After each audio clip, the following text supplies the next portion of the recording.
Olá, seja bem-vindo de volta às nossas aulas aqui da nossa série Através da Bíblia, da Escola Charles Spurgeon Online. Sou o professor Felipe Prestes e nós estamos aqui para mais uma das nossas aulas, falando aqui sobre o livro de Marcos. Agora a gente vai entrar numa sessão, aqui na verdade a gente entrou aqui na sessão de 11, na verdade, e quando a gente chega aqui no versículo 12, a gente vai ver o início do ministério de Jesus Cristo durante a Semana da Paixão, preparando o caminho para uma confrontação ainda maior, certo, com os líderes religiosos por causa da sua condenação da ganância e da falsa religiosidade da liderança. Ou seja, agora Jesus Cristo vai apresentar o pecado deles e eles vão ficar com mais raiva de Jesus. Basicamente isso que vai acontecer. Então a gente vê aqui no versículo 12: no dia seguinte, quando saíram de Betânia, teve fome, e vendo de longe uma figueira com folhas, foi ver se nela porventura acharia alguma coisa. Aproximando-se dela, nada achou senão folhas, porque não era tempo de figos. Então lhe disse: nunca jamais coma alguém fruto de ti. E seus discípulos ouviram isto.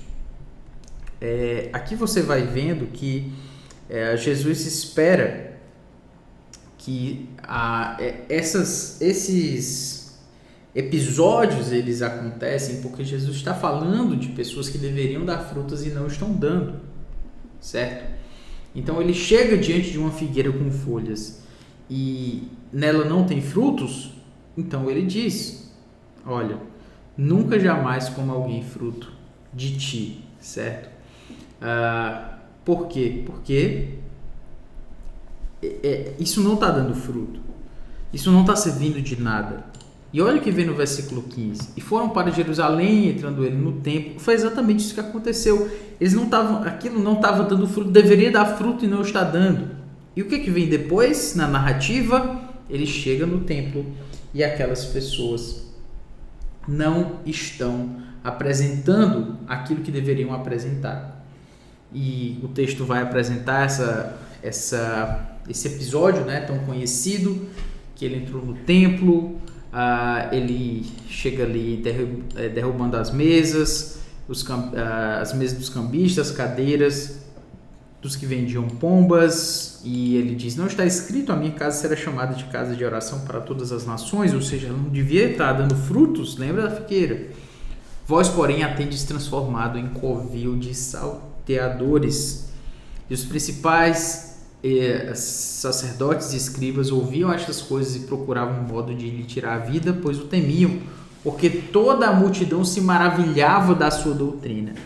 Em vindo a tarde, saíram da cidade. Ou seja, Jesus Cristo estava mostrando para eles que eles não estavam dando frutos, deveriam e não estavam, e exatamente por isso eles ficam com raiva e querem matar Jesus, porque as pessoas estão se impressionando, porque Jesus falava com autoridade, ele falava aquilo que deveria ser falado e que ninguém queria falar.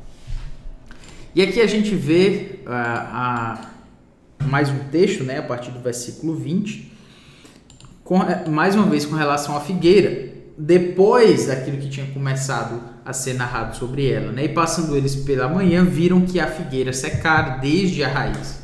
Então Pedro, lembrando-se, falou: mestre, eis que a figueira que amaldiçoaste secou.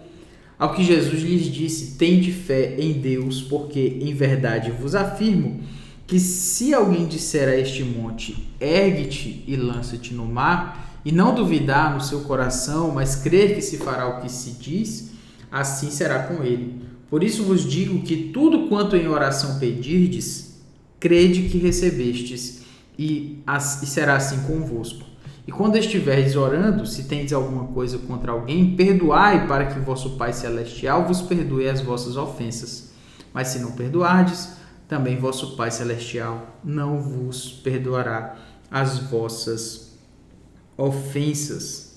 Então, ao invés de Jesus Cristo tomar o fato da figueira como um peso para os discípulos, na verdade ele toma isso como um encorajamento para os discípulos, para eles não ficarem pensando em eles mesmos não darem frutos, mas para eles pensarem no poder que alguém pode ter a partir da fé.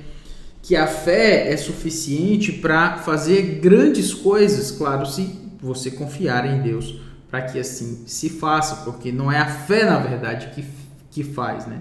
A nossa confiança em Deus, de que Deus pode fazer alguma coisa, de fato, se Deus quiser, Ele pode fazer o que Ele quiser. Então Jesus transforma uma situação pesada, uma situação que falava sobre algo que não dava frutos, e transforma isso em algo como um encorajamento para os discípulos, mostrando, claro, que Jesus não era somente alguém que somente apresentava um discurso mais pesado, mas também encorajava de uma forma muito sábia, dependendo, claro, do contexto. Isso é muito...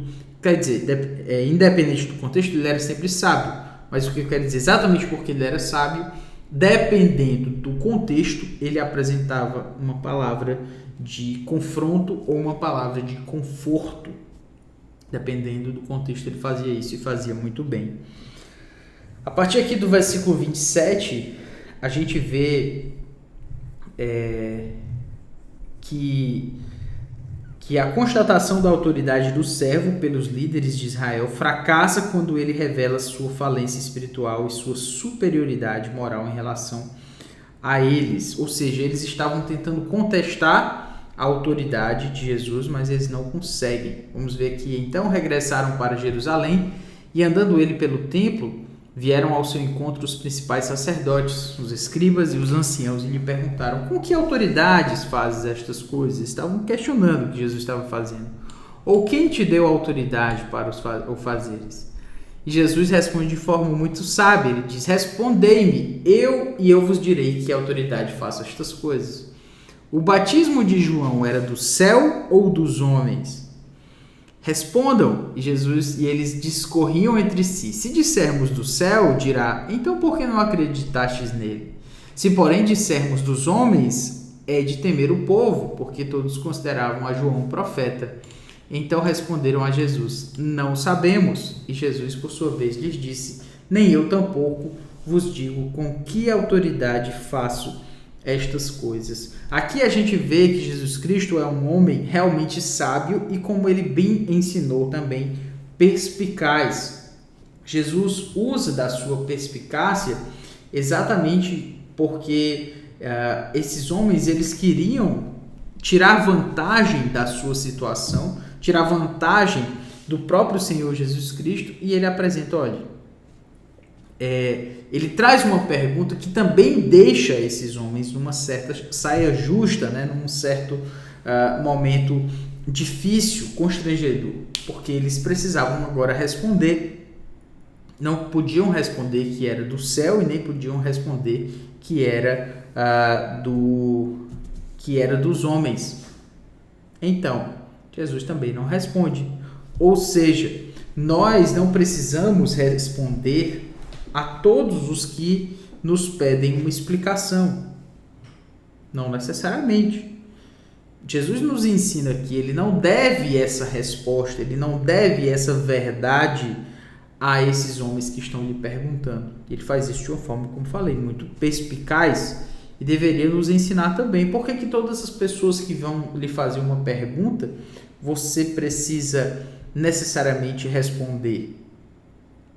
Não estou falando de mentira, eu estou falando de que não é a todos que nós devemos alguma resposta. Jesus não devia essa resposta a esses homens. Então nós também não devemos qualquer resposta a qualquer um que nos pergunte. Pode ser que a gente não precise responder, pode ser uma pergunta que comprometa a sua família, por exemplo, e por que você vai responder? Jesus não devia essa resposta a esses homens. Pense um pouco sobre isso. Agora a gente vai aqui para o capítulo 12.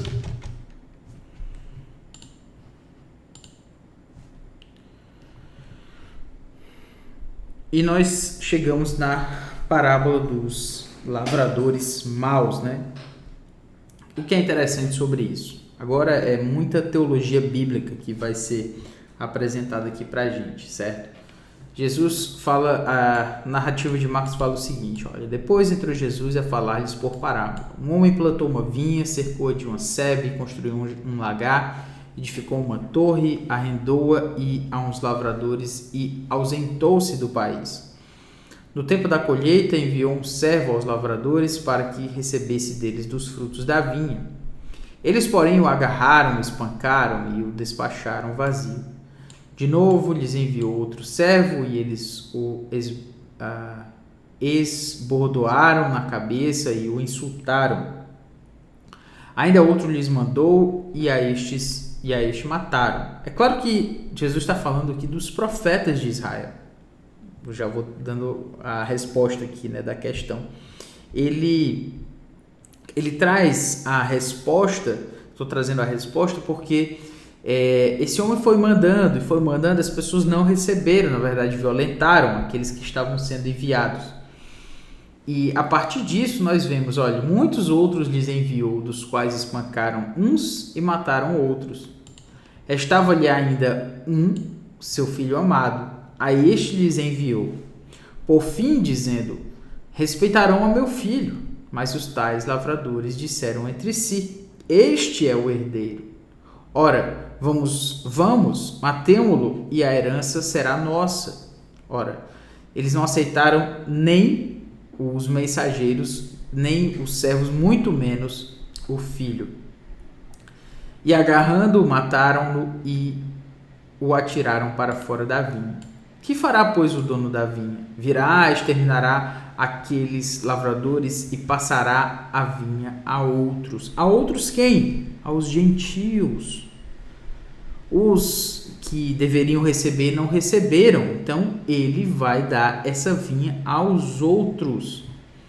Ainda não lestes a escritura? A pedra que os construtores rejeitaram, essa veio a ser principal, pedra angular. Isto procede do Senhor e é maravilhoso aos nossos olhos. E procuravam prendê-lo, mas temiam o povo, porque compreenderam que contra eles proferia esta parábola. Então, desistindo, retiraram-se. E aqui a gente prossegue, né? Exatamente porque, como eu falei, o povo de Israel, ele rejeitou aquilo que Deus havia enviado, né? Os seus profetas. Então foi como o caso Oswaldo Pinto apresenta aqui, ele foi uma rejeição sistemática do plano de Deus. Deus tinha um plano para Israel e dentro desse plano de salvar o povo de Israel, ele vai enviando ali os seus profetas e o povo vai rejeitando, o povo vai rejeitando, o povo vai rejeitando. Então, nesse sentido, isso acaba trazendo juízos exatamente sobre eles, né? E é isso que Deus apresenta, né? Então, a parábola dos agricultores perversos retrata a longa história de rejeição de Israel. E, ao mesmo tempo, mostra uma mensagem de juízo contra a liderança. E essa mensagem de juízo contra a liderança, obviamente, não agrada a liderança que realmente vai desejar ali a morte do Senhor Jesus Cristo. E o que é interessante aqui sobre isso é a gente lembrar, olha, o plano da salvação de Deus era e é, na verdade, que a sua mensagem da salvação viria primeiro para os judeus. O evangelho é o poder de Deus para a salvação, primeiro do judeu e também do grego.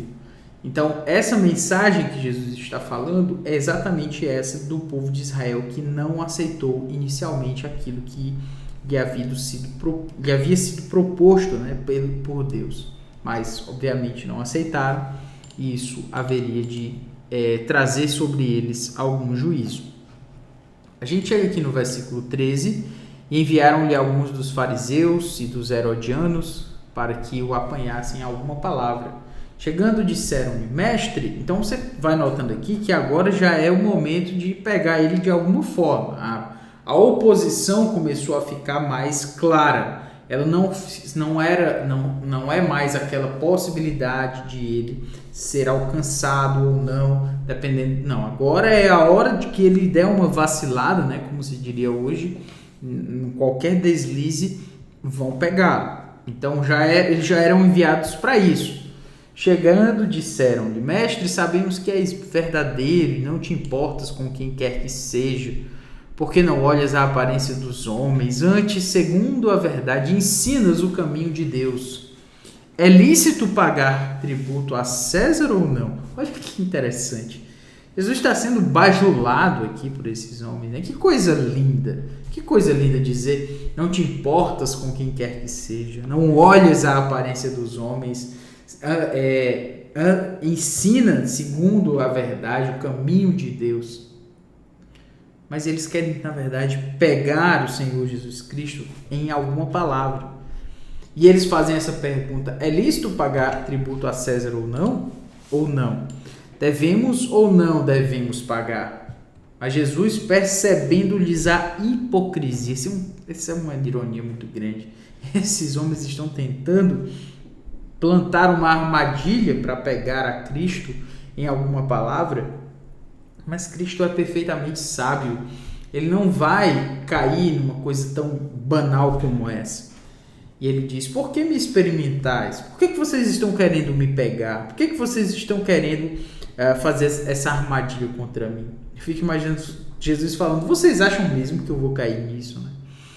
Trazei-me um denário para que eu veja. Então eles lhe trouxeram, perguntou-lhes: de quem é esta efígie e inscrição? Responderam: de César. Disse-lhes então Jesus: dai a César o que é de César e dai a Deus o que é de Deus. E muitos se admiraram dele. O que é interessante sobre isso, entre muito do que poderia se falar, claro que Jesus deixa claro aqui uma diferenciação.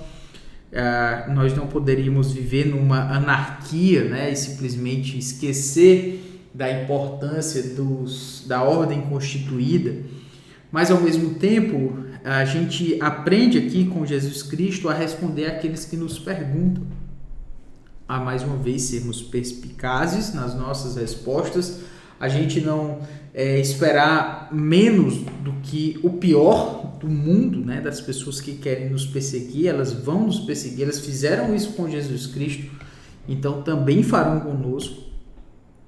E então, né, dessa forma, a gente aprende aqui que Jesus Cristo, se ele respondesse de uma forma ruim àquilo que foi perguntado, possivelmente eles já teriam o prendido naquele momento. Mas ainda não era a hora, ele sabia, né? Então ele toma o seu devido cuidado e a gente deveria de fato aprender com isso, para que a gente não seja tomado de surpresa, né? De alguma forma pensar que se a gente não tiver cuidado com as palavras, se a gente não tiver cuidado com aquilo que a gente entende que é o melhor a ser respondido, a gente pode se comprometer também. Então, podemos sim ensinar que precisamos de cuidado, precisamos de perspicácia para que ninguém nos tome em alguma armadilha. Precisamos sim ter esse cuidado, como Jesus nos ensinou também. Voltando agora, a gente tem aqui o texto do versículo 18. A gente tem o seguinte: então os saduceus, que dizem não haver ressurreição, aproximaram-se dele e perguntaram, dizendo: Mestre, Moisés nos deixou escrito que se morrer o irmão de alguém e deixar a mulher sem filho, seu irmão a tome como esposa e suscite descendência a seu irmão. Ora, havia 7 irmãos, o primeiro casou e morreu sem deixar descendência, o segundo desposou a viúva e morreu, também sem deixar a descendência, e o terceiro da mesma forma. E assim os sete não deixaram descendência. Por fim, depois de todos, morreu também a mulher. Na ressurreição, quando eles ressuscitarem, de qual deles será a esposa? Porque os 7 a desposaram. Sabe o que é interessante sobre esse questionamento que eles estão fazendo aqui sobre Jesus, sobre essa mulher e tudo isso? É que que é o tipo de pergunta, o tipo de discussão que, sabe, não faz o menor sentido. É aquela discussão de quem começa a pensar sobre teologia de forma inútil, certo? E nada muito diferente do que acaba se vendo hoje, né, na internet. Gente que começa a discutir teologia sobre questões absolutamente sem nenhuma utilidade. E Jesus responde a esses homens de que forma, né? Não provém o vosso erro de não conhecerdes as Escrituras nem o poder de Deus? Pois quando ressuscitarem de entre os mortos... Olha, Jesus falando... Jesus está colocando o assunto no seu devido lugar, né? Nem casarão, nem se darão em casamento, porém são como os anjos dos céus. Quanto à ressurreição dos mortos, não tendes lido no livro de Moisés, no trecho referente à sarça, como Deus lhe falou? Eu sou o Deus de Abraão, o Deus de Isaque, o Deus de Jacó? Ora, ele não é Deus de mortos, e sim de vivos. Laborais em grande erro. Então, como eu falei, aqui Jesus Cristo está colocando a discussão no seu devido lugar. Eles estão discutindo algo absolutamente inútil e Jesus coloca a discussão no seu devido lugar. Vocês erram porque vocês não conhecem as Escrituras, né? Ou seja, se eles conhecessem de fato a Escritura, eles não estariam discutindo esse tipo de coisa. Mas continua-se a discussão em torno disso. Quando chega um dos escribas, tendo ouvido a discussão entre eles, vendo como Jesus lhes houvera respondido bem, perguntou-lhe: qual é o principal dos mandamentos? Ora, você consegue notar que aqui é como se Jesus tivesse conseguido chegar aonde ele queria chegar. Aquela discussão era inútil, ficou claro que essa discussão era inútil, que ela não fazia sentido. Então Jesus respondeu: o principal é: ouve, ó Israel, o Senhor nosso Deus é o único Senhor. Isso aqui é Deuteronômio 6,4, né? O Shema lá do povo de Israel. E aqui a gente vê: amarás, pois, o Senhor teu Deus de todo o teu coração, de toda a tua alma, de todo o teu entendimento, de toda a tua força. E o segundo é: amarás o próximo como a ti mesmo. Não há outro mandamento maior do que esse. Disse-lhe o escriba: muito bem, mestre, e com verdade disseste que ele é o único e não há outro senão ele. E que amar a Deus de todo o coração, de todo o entendimento, de toda a força, e amar ao próximo como a si mesmo, excede a todos os holocaustos e sacrifícios.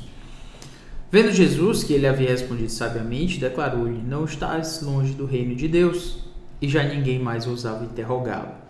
Você consegue notar que existe um momento de nós olharmos para aquilo que Jesus Cristo faz e perceber o que significa chamar a atenção para o que é mais importante.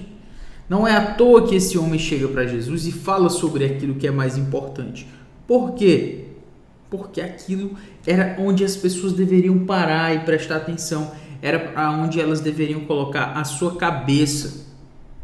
Era nisso onde eles deveriam colocar a sua força, né? O seu pensamento, a sua energia, e não ficar discutindo se fulano de tal morrer, ou se uma mulher morrer e o marido, sabe? 1, 2, 3, 4, 5, 6, 7, eles estavam querendo pegar Jesus porque eles não criam na ressurreição. E Jesus coloca isso no seu devido lugar, traz aquilo que é mais importante, até porque é alguém que pergunta.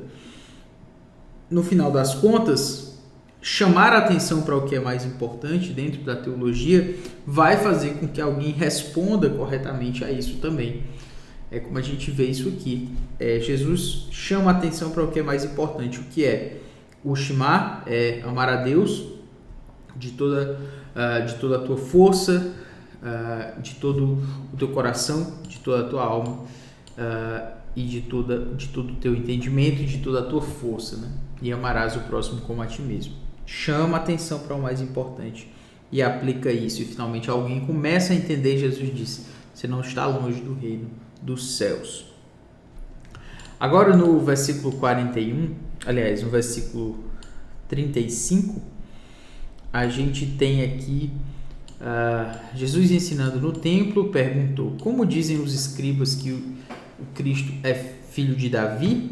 O próprio Davi falou pelo Espírito Santo: disse o Senhor ao meu Senhor: assenta-te à minha direita até que eu ponha os teus inimigos debaixo dos teus pés. O mesmo Davi chama-lhe Senhor. Como, pois, é ele seu filho? E a grande multidão o ouvia com prazer. Aqui Jesus chama a atenção para o fato de que eles não conseguiram, até aquele momento, entender a divindade de Jesus. Quando ele diz: como dizem os escribas que Cristo é o filho de Davi, o próprio Davi falou pelo Espírito Santo. Ou seja, a profecia sobre Jesus Cristo ser o filho de Davi, ou seja, na verdade, o Messias ser o filho de Davi, já estava aqui, certo? Quando o próprio Davi falou: disse o Senhor ao meu Senhor: assenta-te à minha direita até que eu ponha os teus inimigos debaixo dos teus pés. Ou seja, Davi chama-lhe Senhor. O filho de Davi é chamado de Senhor. E Jesus está apontando, obviamente, para si mesmo, certo? Então, era algo que o povo de Israel já deveria ter entendido. O povo de Israel já deveria saber onde Jesus Cristo queria chegar com essa colocação e quem ele era de fato como Deus. Mas, infelizmente, eles não tinham entendido isso corretamente e Jesus precisa chamar a atenção deles também. Na próxima aula a gente continua. Espero que você tenha entendido os pontos aqui para que a gente possa seguir adiante. Um grande abraço, valeu!